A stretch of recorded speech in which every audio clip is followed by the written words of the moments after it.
Hello and welcome to Smiling Souls. This is Stephanie Keenan Ray and Wendy Tadiucci. How are you doing today? Hey, I am good. I'm good. How are you? Yeah. Very good. Very good. Full of Yeah. energy. Yes. Full of energy? Yes. Uh-oh. That's always where we get into trouble. I know, right? Either or both of us has a lot of energy, which we both do. So, oh boy. And then oh no, and then you're bringing on the me call in? with us. Jen's like, what did I say? Why?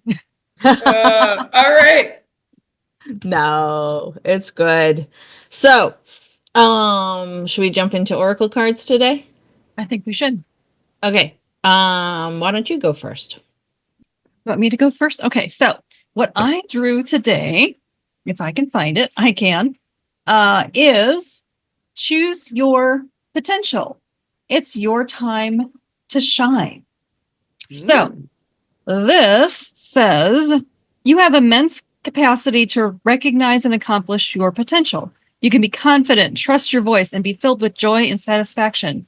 It may not be easy, but you can take the necessary steps and make changes to align yourself with your potential. To realize your full potential, live according to what you hold most valuable. This standard is connected to how you see yourself and the world. Whether you know your values, they are part of your life. Take time to identify what they are. They could include education, responsibility, reliability, honesty, family, respect, and more. Imagine a situation where you must evacuate your home and have only 5 minutes. What things would you want to take to make sure they get to safety? If you value knowledge, it might be books. How are you grabbing books? How are you grabbing an armful of books when your house is on fire? I'm just saying. Okay. You might grab a family treasure, right? Are you calling BS on the card, Wendy? I'm calling a little bit of BS on the book thing. I'm just like, The book thing. Okay. Maybe picture albums, but priorities on the cloud. What? People's priorities, right? People's priorities. Okay, so imagine you have the power to make all your dreams for your future come true, because you do.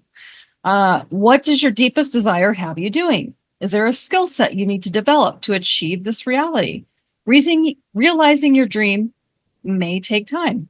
Acknowledge your gifts, abilities, and areas you would like to improve.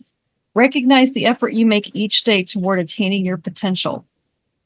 The bowl of light symbolizes the light you hold within yourself. This is the true essence of your being. Think about it, whether you have diminished or hidden your light. If so, it is time to let it grow and expand.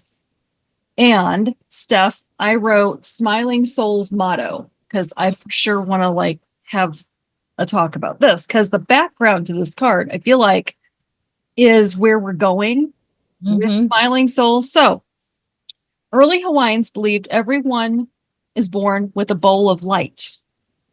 This bowl also holds your essence of goodness, power, and well-being. Your light begins the day full and bright, but you alter it with your own beliefs and transactions. When you become angry or upset, it's as if you place a rock in your bowl and obscure the light. If you take on the judgment or criticism of others, it adds more rocks to your bowl. Eventually, the rocks in your bowl may diminish your light. Getting your bowl back to its original state of light is simple. I feel like that's what we're doing.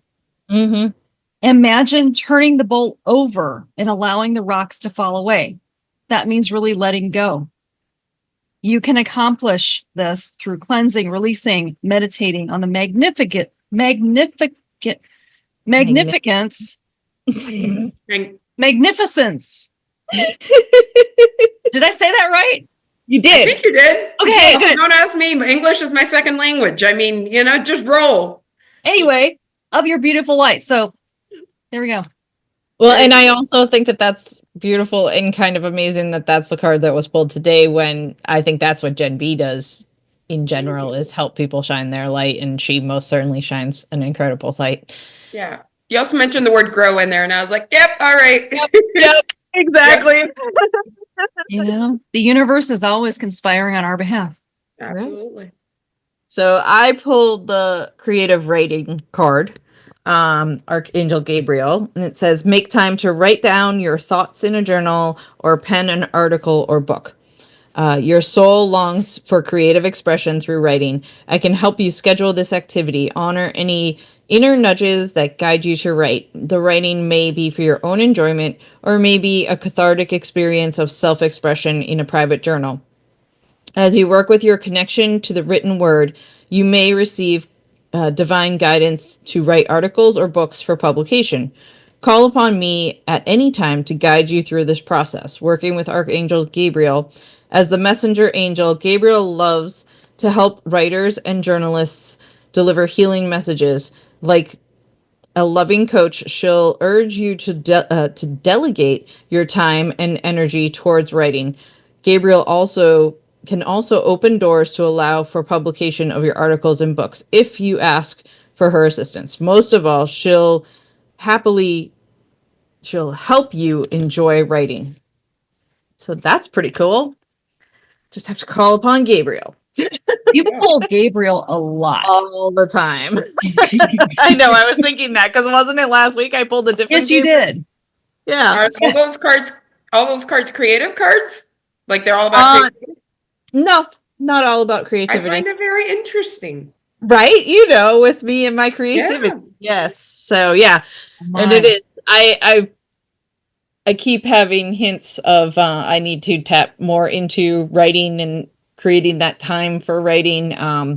Even yesterday, I was having a talk with a friend, and we were discussing that and how like I in high school was the editor of the writing magazine, and like our teacher back then would take us to coffee shops for the poetry readings and stuff, and how much I miss that. So we were actually talking about how we could create some poetry readings and things like that, because not that I would be standing up reading any poetry, but I like creating that space for others who wish to stand up and read poetry, because I haven't written poetry since I was 16. So that would be why. Yeah. That's another branch of your creative arts. Yes. Yeah, I've got 2 writers in the creative network that are trainers. Yeah. So I just have to cultivate them to engage in the specific way that we desire. Oh my. All signs point to yes, Keenan. Yes. And I refer to Keenan as Steph in case anybody's listening. They're like, who's Keenan? Keenan is Steph. All right. Okay. So you're going to pull a card for me, Wendy? Well, you're going to pull the card. Okay. So you tell me when to stop the shuffle. Okay.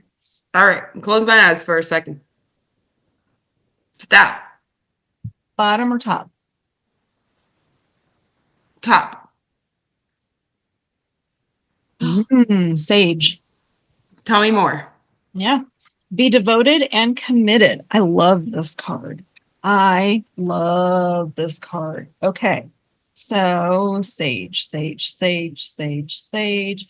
And all the cards in this deck are meant for this deck. Stuff. That was fun. Okay. Yeah. Be willing to go the whole road and back again. This will allow you to be the best you can possibly be. The sage represents the wise one within. When this card arises, it shows that you are preparing to become a great and insightful teacher to your peers. It guides you to take notes, as the wandering yogi is on this card, because your knowledge and life experiences can impart incredible insights to those with whom you come into contact. This card is also about observation and becoming more aware of who you are and of all your inner workings, because that awareness can bring more clarity to your decisions. Devotion is a powerful energy. Right now, angels and ancestors want to acknowledge how committed you are to your growth. Your continued dedication to this aspect of your life has been recognized.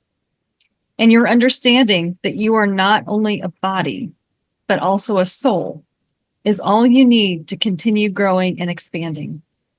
The energy of oneness is offering itself to you now, and it's important you to take some time to integrate it all so you can be supported and guided by it. This is what the divine wants for you. Make a note of experiences or teachers making themselves known to you at this time, because you are going to share those teachings one day too. Wow. Yeah? Yeah. Yeah. That was Is there very- more to the wow?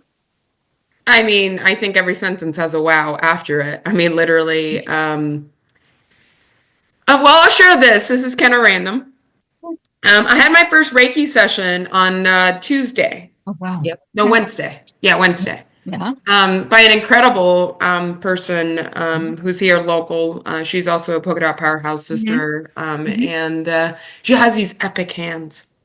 Mhm. And typically, when most people are like, "Yeah, somebody came through," as far as like a receiving energy from somebody else other than me or you, I immediately think of my dad Mhm. because I lost him at the age of 18, and like he's my guiding light to everything. But she was like, "No, you had a grandmother come up." I'm like, "A grandmother?" One grandmother that I had lived in Cuba, and I've seen her like twice, but I wouldn't say I have a really close connection to her. Mhm. Okay. But then I have another grandmother that I lost when I was 9 months old. And Gwen's her name. Not my grandmother, the person who was channeling this for me. Sure. And she's like, that's it. So she's my dad's mother. And I emotionally have a stronger connection with her, even though I don't remember her. Sure. And so I'm trying to put some of the pieces together regarding what this is all trying to tell me. But especially that last part when you spoke about like the lessons from others that I'm here to like give. I don't remember what the exact words were, but that's what I picked up.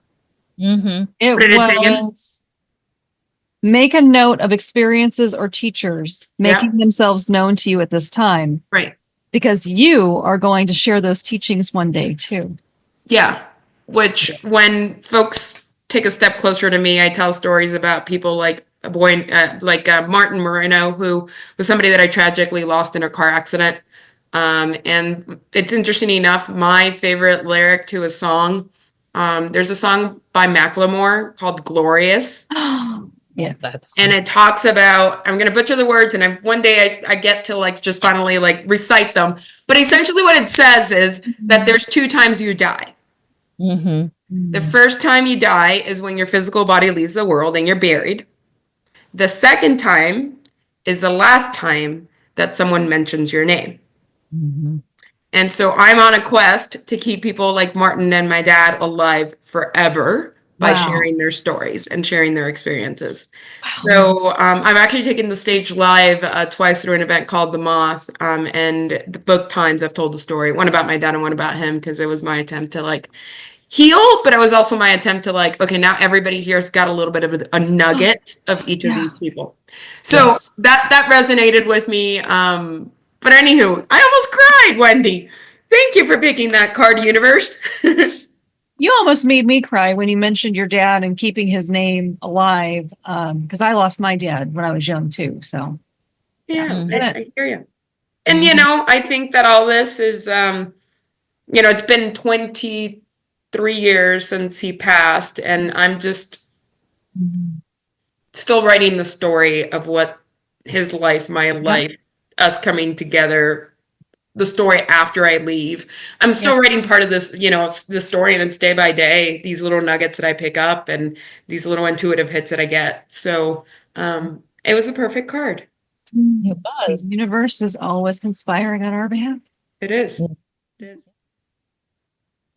Are you a busy woman in the sandwich generation, constantly feeling stressed, overwhelmed, and like you're running on empty? Well, we see you, and we know how easy it is to put everyone else's needs before your own. But what if we told you there's a way to reclaim your calm, your confidence, and your sense of worth? Well, we'd like to introduce to you the Smiling Souls community, which is a supportive, transformative space designed especially for women like you. Through our monthly group coaching, meditations, and accountability, you'll learn practical self-care strategies to prioritize your well-being. No more guilt. You'll cultivate the inner peace and outer joy you deserve. So if you're ready to stop pouring from an empty cup, head to the link to secure your spot, because you are worthy, of peace. You're worthy of calm, and you're worthy of putting yourself first. We can't wait to welcome you into the Smiling Souls community. We'll see you there. So yeah, so our guest Gen B is an amazing human, and just right now I don't have words, so I'm just gonna let Wendy read the I'm gonna introduce the fabulous, Let's do it. amazing Coach Gen B. So Gen B, we are so excited that you are here. Coach Gen B is an empowerment coach and a motivational speaker on a mission to help every woman and every woman entrepreneur to get unstuck and create the life and business they are worthy of. Bullied from a young age, her confidence and sense of belonging were shattered for years. 6 years ago, Jen decided enough was enough. She transformed her life and never looked back. Through consistent habits in business and in her wellness, she reclaimed her health and also built a 6-figure business shortly after stepping into full entrepreneurship. So get ready to become the queen bee of your life, 1% at a time. Welcome, Gen B. Thank y'all. I'm super excited to be here.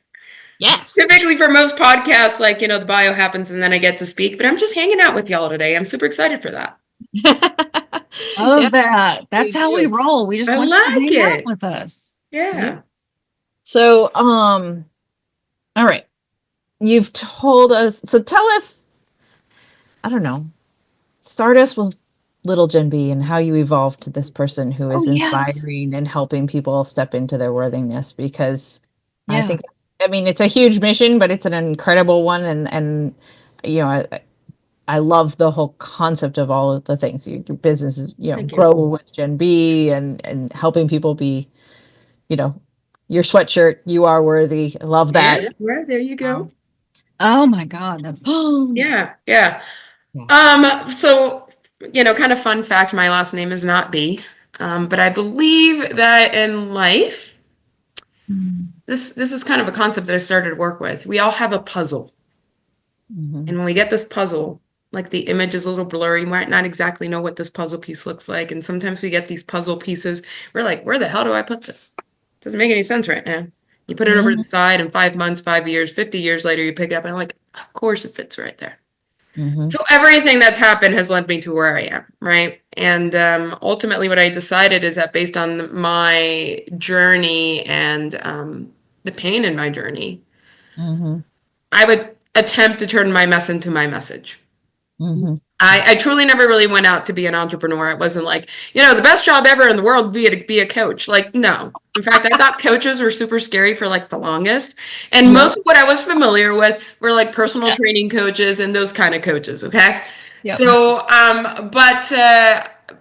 kind of mentioned it, but both of my parents are Cuban immigrants. My dad was actually a political prisoner in Cuba. He was incarcerated for 12 years. And through some sort of good luck and some sort of hard work, he ended up getting his Liberty card and then amnesty from the U.S. government. He came over shortly after that with my mom and my grandmother, who I mentioned earlier, as well as my grandfather on his side, so both of his parents. And I was born shortly after that. My dad was 49 by the time he had me. Okay. So there was a lot of fear in the house. Fear of the language, fear of money, fear of what if the other kids hurt you, fear of if you learn how to ride your bike, but you fall in the process and you break your arm, then how the heck are we going to pay this medical bill? There was fear, and I'm an only child. Yep. So there was a lot of time spent inside my house, and people were scary. Bullying happened, and my mom, the story she was telling me, somehow, imagine that, were becoming true. Because what I believe now is that what we believe we become. And so hence I had a pair of glasses on, and so I was seeking this out in the world, not maybe intentionally, but this is what was happening. So by my age of 8, my confidence was shot. My worthiness was shot. My father was starting to get sick. He would be permanently disabled in just two more years. I still didn't speak English. I felt very lost, very misunderstood. What the hell is wrong with me? why don't these kids want to play with me? I can't learn how to ride a bike. And I thought that was like the biggest joyous thing you could do as a kid, you know? Mhm. And so I spent a lot of time alone. Yeah. And by my age of 8, I was learning how to cope with food. Mhm. When I was happy, I ate. When I was sad, I ate. When I was angry, I ate. When it was just a day, I ate. I ate and I ate and I ate. And my body had a reaction to that, clearly. I also didn't move, so my body had a reaction to that. And then it just became one more thing that kids can pick on me about, my weight. So by 14, I ended up losing a ton of weight. But it's interesting. Many people usually seek the outcome, such as, when I lose a weight, I'm going to feel so much better. And it didn't happen. Because here changed, but here I was still my own worst enemy. And, you know, my household education was very much preached. I'm the first one in my family to graduate from high school. My parents didn't know what it meant. I had a lot of amazing mentors who showed up in my life and kind of navigated this journey with me. But the thing that started working out and started working out really, really well was education and career. And that's what I thought life was. That's success. That's it, Jen. You've made it. Have a nice day. Coast for the rest of your life. But 6, 7 years ago, I stepped into a gym, a fitness community. And I was super scared about doing that for about a year and a half. Because I was going to be the last one picked, because the coach was going to make fun of me, and because I was going to be the slowest one on the team. I wonder where these stories came from. Right? All about the age of 7, 8. Yep. And so here I am, carrying my baggage of rocks around with me in life. And I was like, to heck with it. I'm going to go and I'm going to check it out. So I finally go and I go check it out. And I end up loving it, still feeling really uncomfortable with it, but I kept going one day at a time, consistency, starting to get to know some people. It's starting to feel good beyond the workout. And then something incredible happened. I started thinking, well, I guess I'm not the slowest one. Well, I guess the coach isn't making fun of me. Well, all these stories that I had picked up. And so I said, okay, if these stories aren't real, then what other stories aren't real in my life? What other rocks have I picked up that don't freaking belong to me? Yeah. So I start questioning things. And when you question things, you get them really uncomfortable. Then all of the things you know start moving around and you're like, who am I? How do I show up in this world? And there's a lot of self-doubt still in that process. And so I started questioning things in my career and in my relationships and in my community and all these different things. And I started to realize that I had picked up a shit ton of stories. And if I got to let go of these stories, then what would happen? So that's essentially what led me into coaching. Coaching happened very haphazardly. I was an HR manager and director for 14 years. I've heard a lot of stories about people's lives.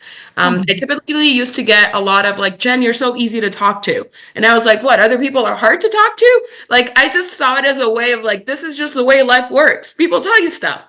And I usually was like, that HR manager was like, the manager would be like, oh, they'd never tell you what happened. And I'm like, let's just pop into a conversation with them, see what happens. And they usually would. And so this is a little bit of, I guess, the way I also show up in coaching. But 3.5 years ago, I ended up in a random conversation with a person. She said we should start a business. I thought that was completely crazy. Who are these crazy people who are entrepreneurs? How do they make money? How do they live? Like, why would I ever do that? I had a 6-figure job. I was comfortable. I wasn't fulfilled, but I was comfortable. And a question out of curiosity was, what would that look like? And that's changed my life. Long story short, the business partner is no longer here. And about 2 years ago, a little less than 2 years ago, I stepped into actually owning my worth as a coach and owning the fact that I was a solopreneur, could make it as a solopreneur. But you know what? The ingredient in everything that I've shared with you is community. That's it. And while I'm this solopreneur thing, I'm not. I get to hang out with Keenan often. I get to do the things with other women. I'm a polka dot powerhouse sister, like, and so it brings me so much joy. But that is a story of mess to message, my friends. And it is a story that is forever evolving at this point. Yes, exactly. Jen, you might have noticed me just dropping my jaw a couple times when you were talking. lot of similarities. I could not ride a bike to fucking save my life. Sorry, you're gonna have to edit this. All good. I'm just gonna. Are we editing this? Okay, maybe I shouldn't curse. No, you can say as many bad words as you want. I just have Out of to the mark bag now. it. I could not ride a bike to save my life as a kid. Like, I had training wheels till I was like 12. Exactly, and then it gets humiliating. That's what I was going to ask: is do you ride a bike with your kids now? So, okay, so to totally kind of wrap up that story, at the age of 19, I went to the University of Florida. At the University of Florida, a lot of people are on their bikes. And I was like, damn it. Sometimes I get very pissed off about certain things. I'm not really like an angry person, but now I've coined this. Somebody else gave me this word and now I've just run with it. Pissing it. Pissing it is the intersection of pissed off and passionate. When you're so damn pissed off about something, you're like gonna do something about it. I got pissing it when I was 19. And I was like, to heck with it. Yeah. I can do this. Yeah. So I end up going to Walmart. I bought a 20-inch girl's bike. I'm 5 feet tall. It's what felt good. I put it in my car. I put it in, I went to my college apartment. You know, here I am, a 19-year-old falling off her bike. College apartment parking lot. And I was like, I'm going to figure this shit out. I'm going to do this thing. And I figured it out eventually. Yeah. But my mom was right. You got hurt. Yeah, I did. So one day I was riding my bike back home, about a 4 or 5 mile stretch. And my handlebar hit a column on the sidewalk. And I went off. And thankfully I went off towards the grass, not towards the cars. And my knee got banged up bad. And I was like, how do I get back home? And so I just ended up riding and my knee was like bleeding the entire time. And I chose to make the decision there. Mom was right. The story she was telling me was right. But I can either decide to be scared and never do that again, or to be like, to heck with it. That was an experience. I learned from it. Now I know what to do better next time, and I'm going to go right on it again. And so that's exactly what happened. But yes, it's these stories we pick up sometimes. There is validity to them. Yeah. But do you want to be right, or do you want to be stuck? Yeah. Wow. Only child. Yep. Lost my dad. My dad passed when he was 49. Dad got sick when he was 49. Okay. Ooh. Yep. I thought coaches, I was scared of them too. When I first became a coach and I went, oh God, I don't want to be that stuffy. God, no. And then I realized, oh, I don't have to be like that. And so your story in the bag of rocks. Oh my God. That's so relatable. That freaking bag of rocks. How many of us carry those damn things around for way too long? Yeah. Again, like if anybody's listening to this, like one thing to make note of, nobody's freaking alone. None of us are alone. Exactly. And somebody needs to be the first bold and brave one to like speak up. And we can't all relate to all the things. So in different rooms, this is going to look like different people. Right? Freaking talk to someone about what's going on. And I can let you know you're going to get support, but secondly, you're going to build community. It's true. Do you believe, Jen, that you would be where you are now without being bullied? You know, I'd love to say that I'd like to erase that part of my life because even as you asked that question, I actually have never gotten that question before. It's emotional for me. It's very emotional for me. Well, I never cried on a podcast, my friends. Here we are.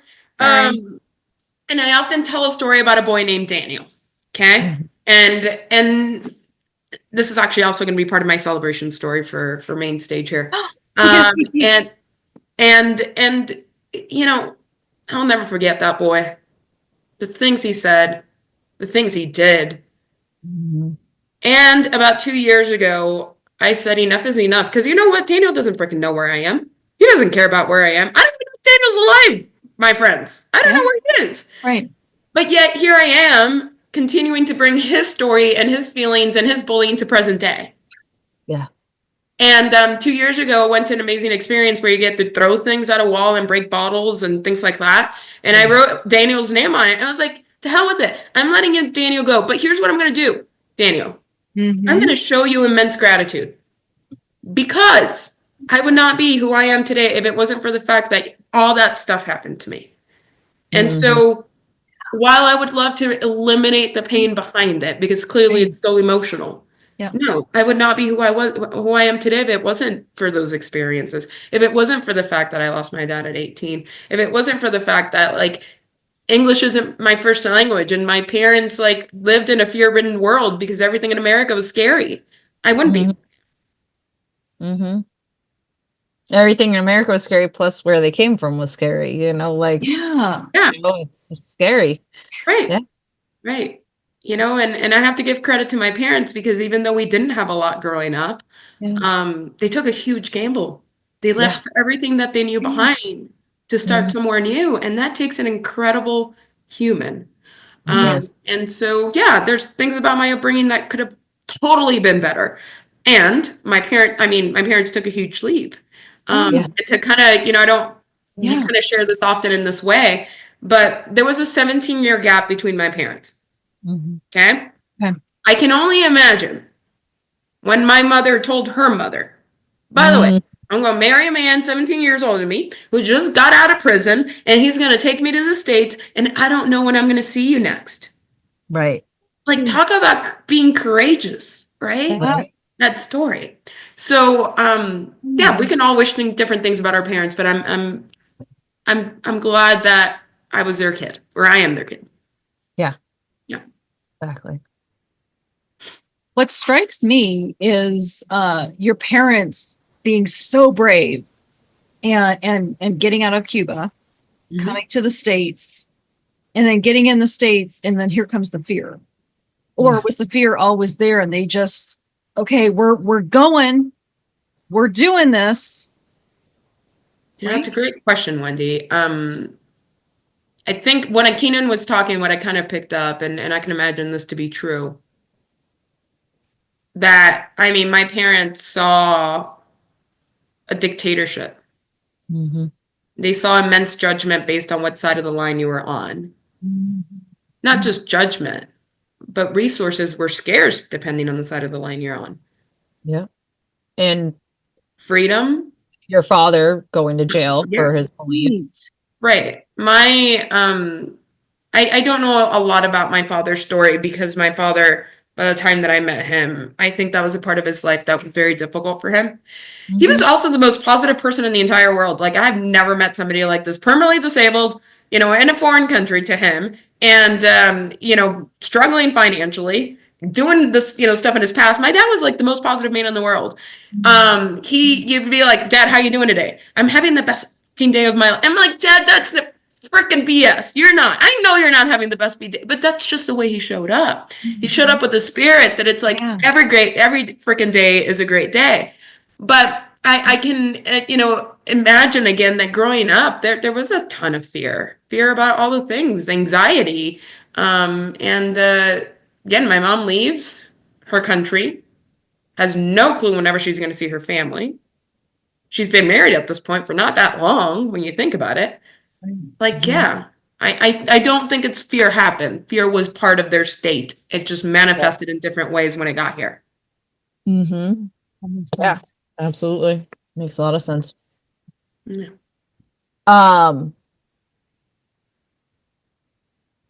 How do you think that upbringing has shifted how you parent? What is up with y'all in this very deep questions? Things have never been asked, my friends. I love it. If you're listening, this is a different kind of podcast. Make sure you keep this on All Things Podcast for you. So that's a great question, Keenan. I'm not sure I've given this much thought, to be honest. So first off, my kids are extremely athletic. Okay, I look at them and I'm like, I am so jealous. Like crap. Yeah, I'm like, 4-year-old boy can ride a bike. He's like, ninjaing it everywhere. He's like Spider-Man. He moves so damn quickly up walls and does all these things. And, both of my kids actually came from the foster care system. They're both adopted. And so they came to me with stories and, they came to me with habits and opinions and all these different things. But my wife and I, we're very encouraging of go try the thing. And my wife grew up in a little bit of a different world where she did have the ability to go try some different things.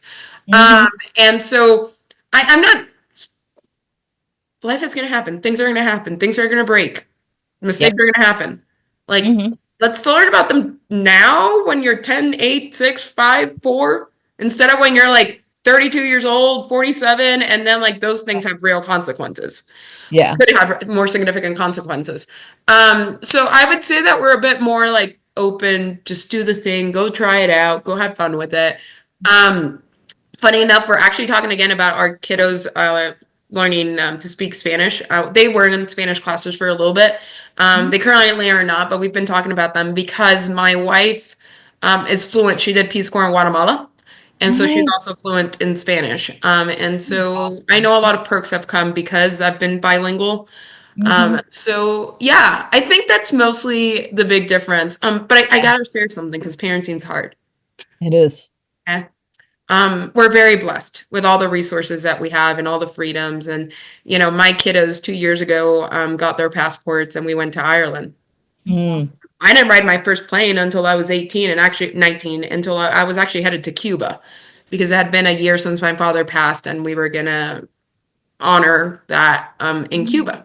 And part of it, I'm just like, darn it, y'all don't know how hard the world really is. You got passports, you got all the food you want to eat. You know, we go outings often. You have an amazing neighborhood with amazing other kids you get to play with. Like, part of it's just like, y'all have no clue. And my kids don't have school on Mondays. In the school district I live in, there's no school on Mondays. So they think that a work week is 4 days. No, Days. wow, a bit of a rude awakening here at some point. Yeah, they are. So it's just those things where I'm like, y'all, you just don't know, right? Right. I practice gratitude, but sometimes it's slip a little bit back towards entitlement. And I'm like, yeah, my friends, if you just knew where, you know, we came from. And so.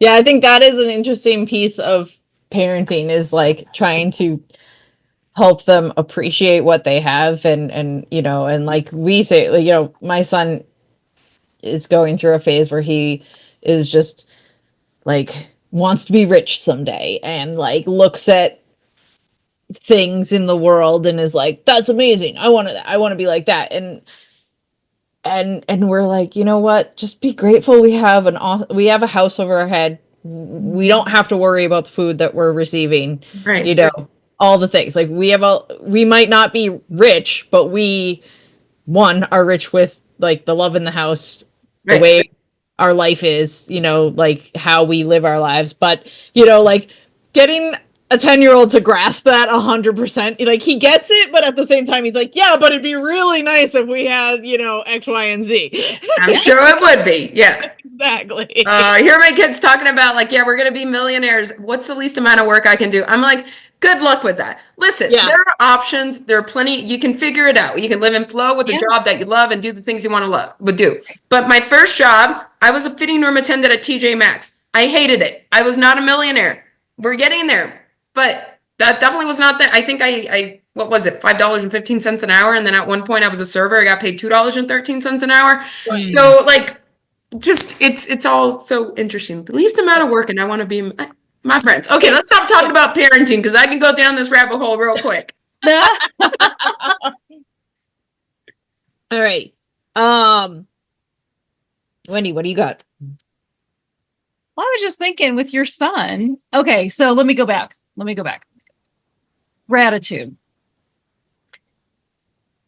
What I have learned is what you focus on grows. And for the longest time, I was focusing on, I don't have this and I don't have that, and I really want this, and this isn't where it's supposed to be, and blah, blah, blah, blah, blah. So guess what? More of that came to me. And when I started shifting that into being grateful for just the smallest things, oh my gosh, I was able to take a really long shower today, and it was glorious. The air smells so nice outside today. And so I started getting more. I started receiving more. Here's where I'm going with that. How does gratitude impact financials? Because I know this is part of your jam, right? Is part of my jam. Is to up level women and get them to 6 figures or whatever they desire, right? Right. Okay. So I've kind of started coining this phrase because I realized there's a lot of play on B these days. Okay. So my networking group's called Dare to Be. And so what I started to realize is that what you believe, you become. Yes. Okay. Yes. And so one of and honestly, the card that you picked today, it couldn't have been more aligned. I've had incredible, amazing women entrepreneurs who have shown up for me in times where I was so lost and so beat down. Mm-hmm. And one of the amazing ladies that showed up for me is the MD at Westminster for Polka Dot Powerhouse, and her name is Mandy McGowan. And I took this line with her because it started working for me, and then I was like, well, if it works for me, maybe it'll work for other people. So one of my favorite sayings whenever anything good happens in my life that I want more of is, thank you, universe, I'll take more of that. Mm-hmm. Oh my God, I use that too. There you go. Thank you. More of this, please. Yes. Yep. Oh. So it's based on gratitude, and Yeah. when we are able to see what there is, what's here, the gifts we have, finances, whatever, instead of what there isn't, Right. then we can focus more on the opportunities and the positive energy and the alignment and the flow and all those things instead of everything always feeling so hard. Yes. Mhm. Yes. So when I stepped into being on my own as a solopreneur, not a partnership, I mean, I had planted so many seeds, my friends, Mm-hmm. tons of seeds. And I was getting really frustrated with the fact of like, so I'll take you even a further step back. What you focus on expands. So my first few months as an entrepreneur were very difficult outside of corporate America because all the financial uncertainty went out the window. Right. And I had come across this quote that like hounded me for a while. And it basically said something along the lines of, if you are a person of color, because you have less resources and community looks a little different, and it's just taking a little while longer to get to this point, you have one shot to be a successful woman entrepreneur. And they equated it to, you get one dart and you have a bullseye, a target, and you better hit that bullseye because this is it. Don't you mess up your one shot. Oh God. Okay. So here I am in the world and I'm like, darn it, the one shot. Okay, the one shot. And so what this very quickly leans to is in perfectionism. You're like, everything needs to be perfect. I have to have the perfect relationships. I need to write the perfect post. Right. And that comes very much from a place of scarcity and fear instead of abundance and openness. Mm-hmm.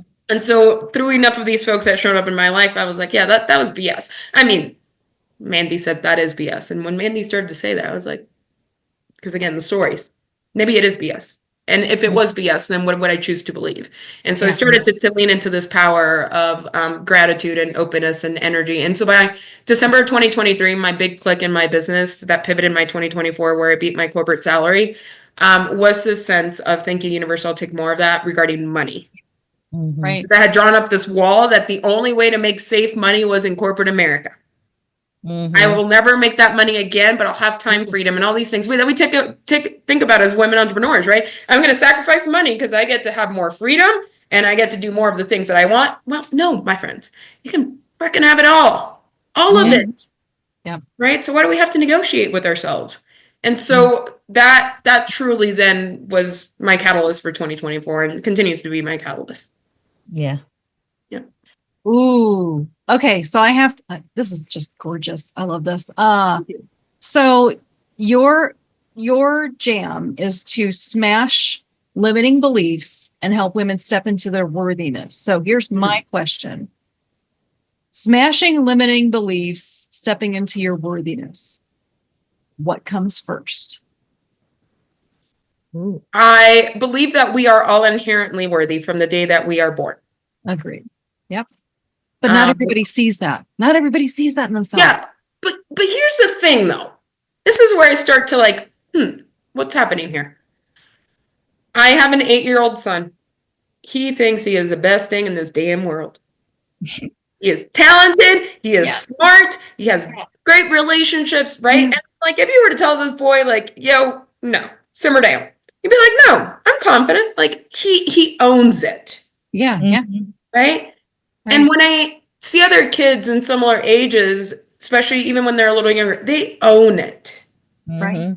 Don't tell them not to do something, right? Like, don't tell them they can't learn how to read. Like, you give them the tools, you give them some motivation, and they are well on their way. Mm-hmm. what the heck happens? Right. And they're picking up stories about people that say things about us and societal experiences, and we start to get scared, and the consequences start to become steeper, and then all of a sudden we start to play small. Bag of rocks, because they're carrying the freaking bag of rocks. Right. You meet a teacher, you meet a student, you meet a bully, and they're like, here's my rock. Will you please take my rock? And because we love people and we love community, usually most of us, we're like, sure, I'll take your rock for you. And here I am carrying all these darn people's rocks, and I'm heavy. I can't move anywhere. They might be living life greatly, right? They might be doing the best things they want to do. So we are worthy. And then these stories start to pick up. And so I think to step back into worthiness and feel it. Not just read my shirt and say you are worthy and be like, yeah, I'm worthy today. No, feel it. Right. Yep. It takes a process of smashing limiting beliefs. But smashing limiting beliefs is extremely difficult. Yep. You've got to get uncomfortable. Oh, totally. Call yourself on your own BS. Oh, yeah. And that can create a lot of havoc energetically, I believe, especially if you don't have a good partner, spouse, coach, friend, whatever. Yep. And so most people start doing it, and then they get scared and they go back into their turtle shell, and then all of a sudden here we are at the age of 70 wondering what the heck we did with our lives.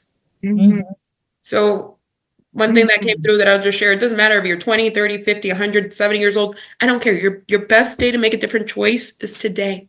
100%. Yeah. 100%. So can you, and I'm just completely shifting gears, but you are a motivational speaker. You've spoken a few times in prisons, and then you also have in a women's penitentiary system, and you also have a fundraiser that's revolved around that. Can you speak a little bit about that and like that whole everything? Yeah.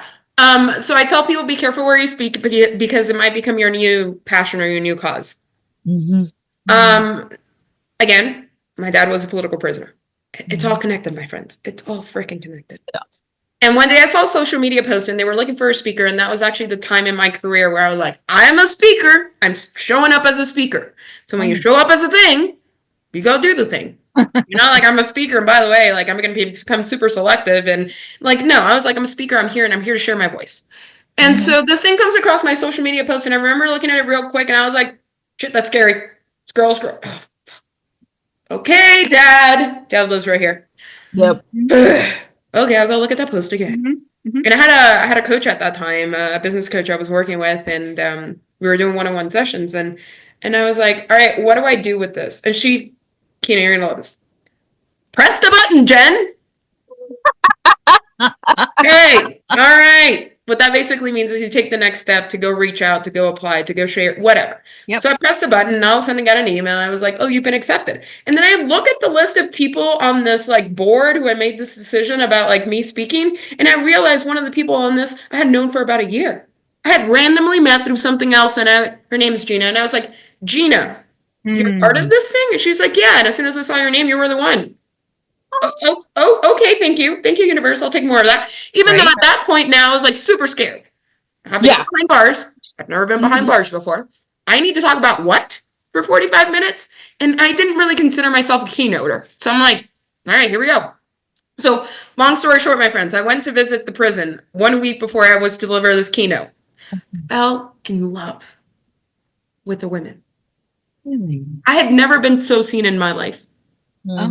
All the things about judgment went right out the freaking window, because even though our stories were different, they were also very, very similar in certain ways.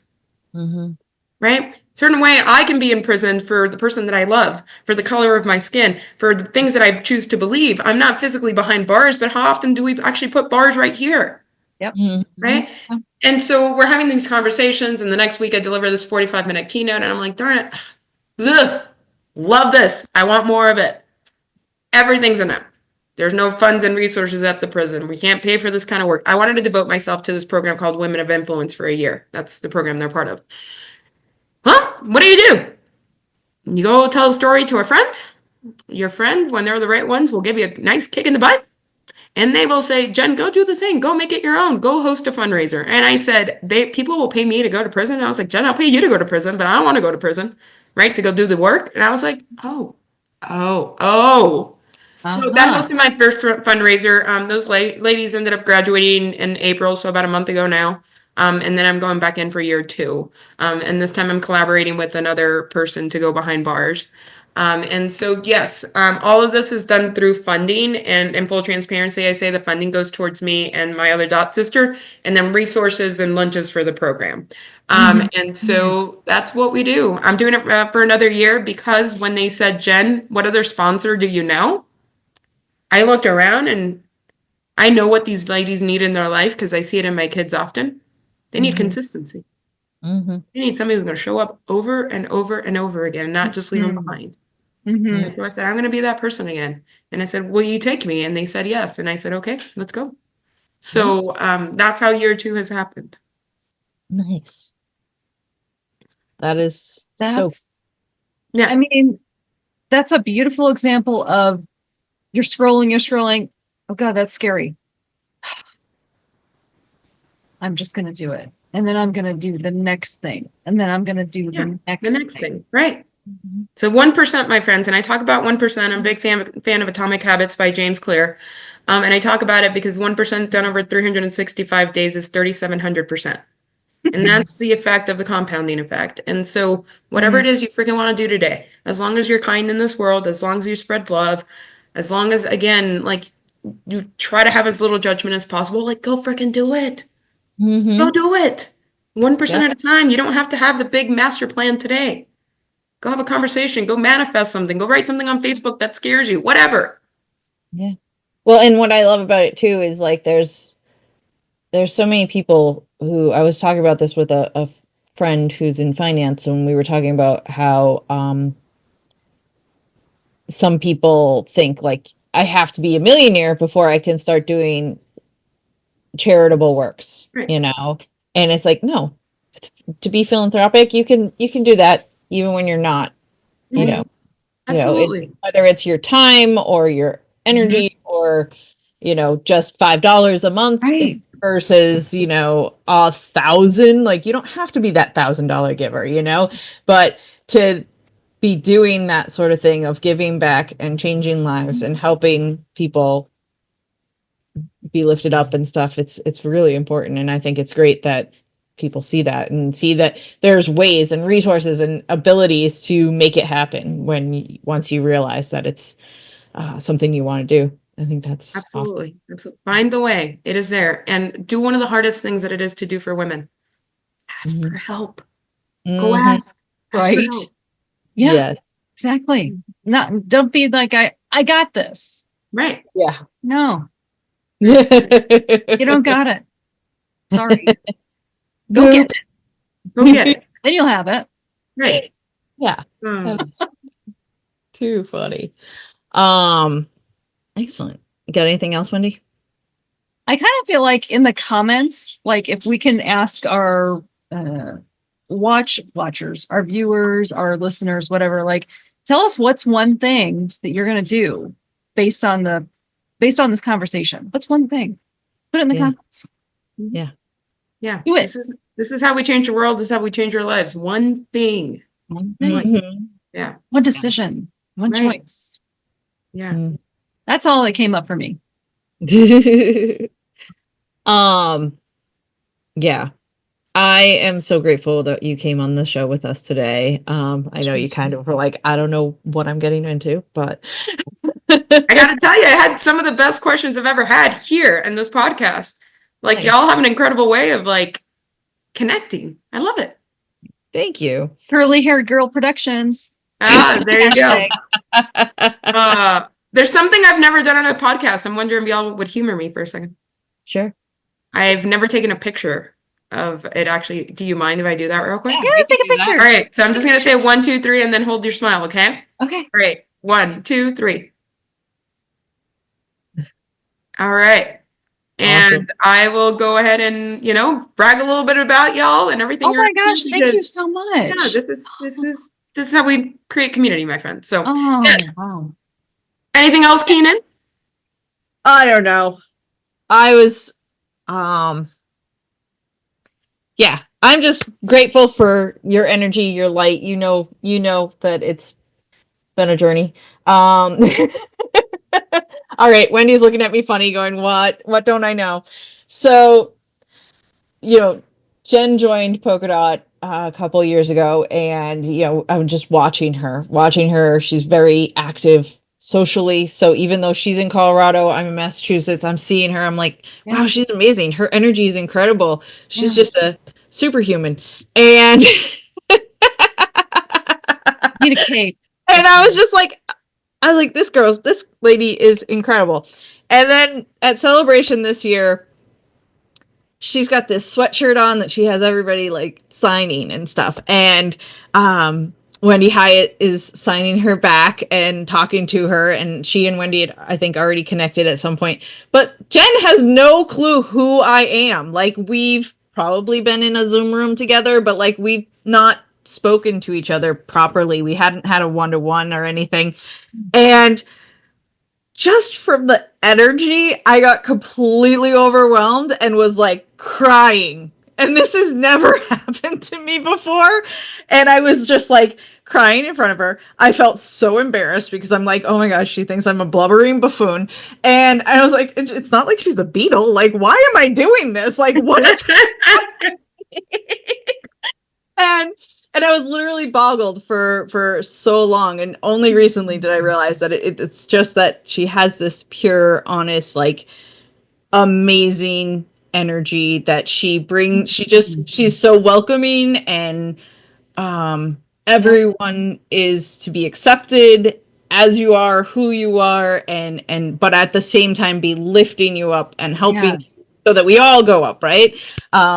Like, kind of, I mean, she is literally like all the things that we say Polka Dot is about. Like, I always joke about that. I'm like, Jen B is like, she is a walking polka, like she is it. Of like lifting each other up, holding space and loving each other. And so it totally overwhelmed me. But then I popped into her workshop, and totally with the intention of just being like, we're just going to do the one-to-one thing, and I'll get to know a little bit. And then next thing I know, I'm working with her. And now we're like talking often. And it actually, school vacation week, I haven't told you this, school vacation week, I actually, by the end of the week, was like, I haven't talked to Jen B in forever. Having like withdrawals. It's like the fourth time or third time we see each other this week. But yeah, I mean, my friends, like authenticity is so important. So thank you, Keenan, for seeing me in that moment. And I think we have room for all the emotions as we meet people. Yeah. And again, I think that's a great way to be a sister and to be part of a community, is just to feel with them and to be part of them. And there's enough of the stoicness in the world. We don't need any more of that. We need reality. We need greatness. So as much as you thought you were a blubbering whatever you said, I probably in that moment just considered it very genuine and very just like I probably felt seen and loved just by you being in my proximity. So yes, thank you. With that being said, I'm going to brag about Keenan for a second, because I'm actually joining her 10-week creativity program, and I can't freaking flip and wait. I got so excited there, I got choked up. I can't flip and wait. So thank you, Keenan. You are welcome. I'm so excited. Yeah. So thank you for being our guest. Thank you for lifting people up, guiding them, helping them.